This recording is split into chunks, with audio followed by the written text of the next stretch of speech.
Schizophrenia remains one of the most misrepresented conditions in films. The hallucinations are often visual, dramatic, easily photographed. The reality is quieter. This video is based on Danny Wedding and Ryan Niemiec's book, Using Films to Understand Psychopathology, which draws on DSM-5 criteria to discuss symptoms, behaviors, and mental states. The book does not aim to diagnose characters, but to use cinema as a framework for exploring clinical concepts and subjective experiences. Our ranking, 9 to 1, reflects our reading of the book's analyses of each film's portrayal. Number 9. Nina Sayers from Black Swan, released in 2010. Natalie Portman's performance won her an Oscar, and the film became a cultural phenomenon. But from a clinical standpoint, Nina is not schizophrenia. She is metaphor. The film blends dissociation, psychotic features, and identity fragmentation into a portrait of perfectionism collapsing under pressure. There are hallucination-like disturbances, a fractured sense of self, but these symptoms serve the film's thematic architecture more than they reflect a diagnosable condition. Academics treat Nina as symbolic rather than instructive. The psychological collapse is visually arresting, but it functions best as allegory. The film never pretends otherwise. It uses mental disturbance to explore artistic obsession. That makes it powerful cinema. It does not make it realistic psychiatry.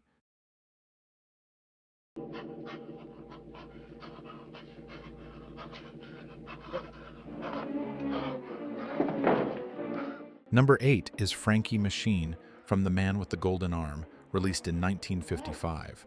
Frank Sinatra plays a heroin addict trying to go straight, but withdrawal pulls him into psychotic collapse. The film was groundbreaking for its time. Hollywood rarely acknowledged addiction this directly. Frankie experiences hallucinations during withdrawal. His perception fractures. Paranoia sets in. Academics examine this as an early cinematic case study of substance-induced psychosis. The causality is clear.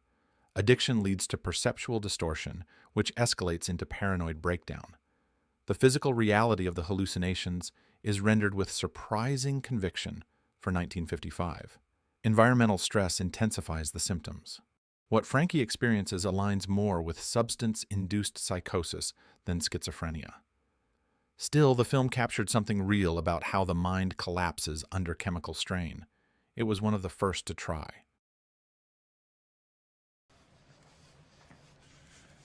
There is a storm coming! Like nothing you have ever seen! And not a one of you is prepared for it! At number 7 is Curtis LaForge from Take Shelter, released in 2011. Michael Shannon plays a construction worker who begins experiencing apocalyptic visions. Storms, floods, the end of the world. What makes Curtis unusual is that the film never confirms whether his visions are illness or premonition. He has a family history of schizophrenia. His mother was institutionalized. He knows what this could mean. The portrayal captures the prodromal phase of psychosis with remarkable fidelity. Symptoms emerge slowly, ambiguously. Curtis himself cannot tell where reality ends and delusion begins. Academics highlight this film for its depiction of early warning signs, the genetic vulnerability, the creeping uncertainty, the fear of becoming what his mother became. Take Shelter does not resolve its central question. That ambiguity is exactly what makes it clinically valuable. Psychosis often arrives like this, quietly, without announcement. He took her out at 4:30. He knows who you are. Go. He knows who you are. He's seen you. He's seen you. At number 6 is William Keane from the movie Keen, released in 2004. Damian Lewis plays a man searching for his missing daughter in New York City. Or perhaps she was never taken. Perhaps she never existed. The film refuses to provide an objective perspective. Every scene is filtered through Keane's fractured perception, severe paranoia, distorted beliefs, trauma wound so deeply into his psychotic symptoms that they cannot be separated.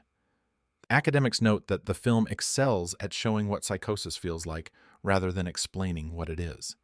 There is no diagnosis offered, no treatment shown, just a man trapped inside a reality that may not exist. The performance is raw, the experience is immersive. The film never steps back to provide relief. That refusal is both its strength and its limitation. I didn't mean to hurt you. Finish her. She knows too much now. Number 5. John Nash from A Beautiful Mind, 2001. Russell Crowe plays the Nobel Prize-winning mathematician whose battle with schizophrenia became one of the most famous mental health narratives in cinema. The film was widely praised and won Best Picture, but the academic response is more cautious. The portrayal gets several things right: the long-term course of severe mental illness, the delusional thinking, the social cost, but it also makes critical errors. The film over-relies on visual hallucinations, which are far less common in schizophrenia than auditory ones. It suggests that insight and willpower can manage symptoms without medication. That implication is dangerous. Recovery in the film looks like Nash simply choosing not to acknowledge his hallucinations. In reality, schizophrenia does not work that way. The academic consensus is clear. A Beautiful Mind can be used in clinical education, but only with significant discussion and correction. The film shaped public perception more than any other on this list. That makes its inaccuracies more costly.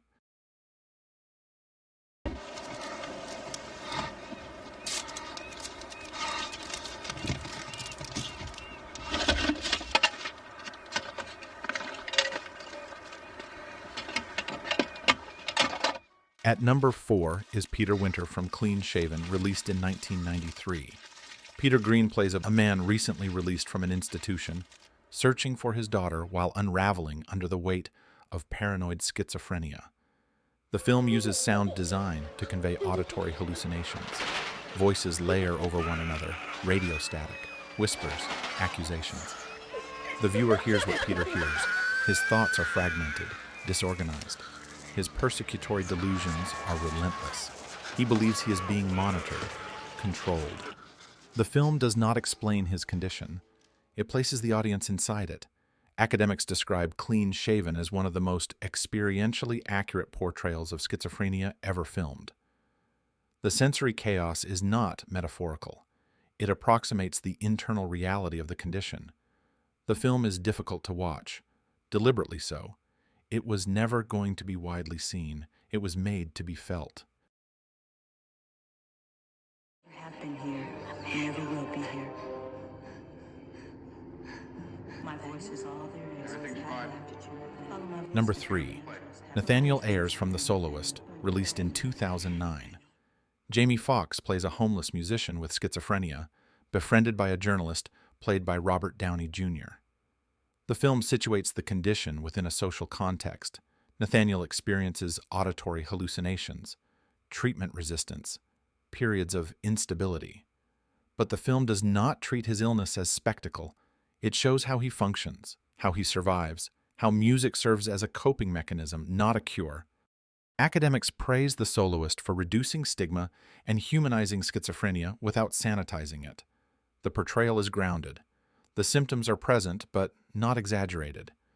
Nathaniel remains a person, not a diagnosis. The film acknowledges the limits of treatment and the complexity of living with a condition that does not resolve. It does not offer false hope. It offers respect. There's a good boy. Tell your father his dinner's on the table. It's not on the table. It's not on the table. Well, it will be by the time you get him out of that pub. Dad. Dad? Number 2. Dennis Clegg from Spider, released in 2002.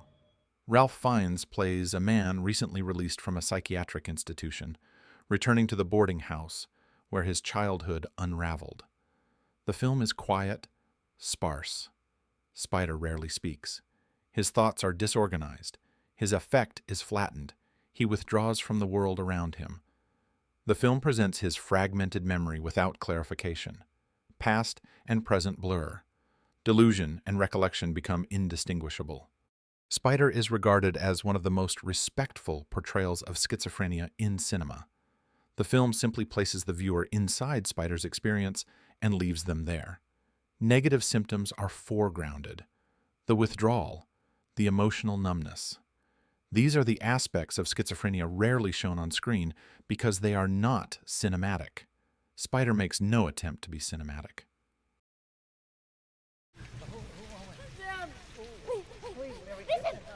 Please get out of the rain. Mary. No. Honey, please get out of the rain. It's okay. I want to leave. I want to go away to the other Florida. There's only one Florida, Mary. Honey, come on. And at the top of the list is Mary Marino from Canvas, portrayed by Marcia Gay Harden in 2006. After a brief stay with relatives, 11-year-old Chris Marino returns home to his mother, Mary, who suffers from schizophrenia. Her condition rapidly deteriorates, with paranoia and delusions that provoke fear, social judgment, and repeated visits from the police. When her medication fails and she is ultimately institutionalized, Chris is left with his father, John, a man who has emotionally withdrawn, retreating into the solitary act of building a boat in the family driveway. The film depicts Mary's experiences with striking realism, including auditory hallucinations, medication management, relapse, and remission, as well as the emotional toll the illness takes on both the patient and her family. Academics describe Canvas as one of the most clinically grounded portrayals in cinema. Rather than dramatizing the condition, the film observes it as it exists, not as cinema often imagines it.